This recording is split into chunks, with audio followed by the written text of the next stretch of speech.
Munozivara kuti munhu akaitira favor hana. Ndipenina. That's right.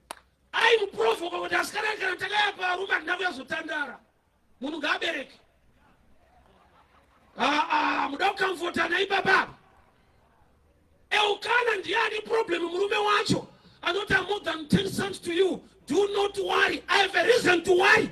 Kana vamwe vachibereka pano koyangu nyaya mwari vaitadze.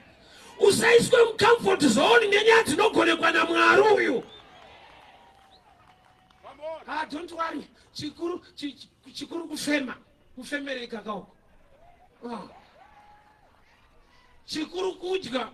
Kudya kuri kudyika. But zvinovaka miviri reshe.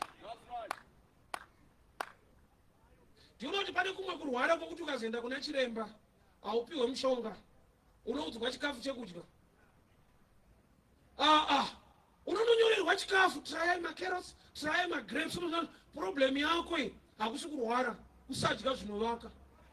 Saka una problem yekusadya uri kudya wrong type. Yozonza no problem cherudumbura guta baba chikuru kuguta waguta nei. Bosi pane kumwe kurwara kwokuti uchanyorerwa futi chikafu kuti mapiritsi. Kuda kuti uri kuguta nezvisiso. Ende vanhu vachitokusimbisa. Ndakati ukaona mubucha mune nzondo raisaide kuti huku yacho yanga iriko kwete last year.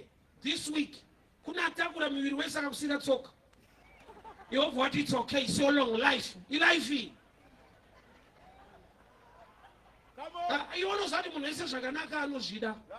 Let's be real. Hakuna asikade chakanaka. Settling for the less haisiyo pfungwa yako. I pressure.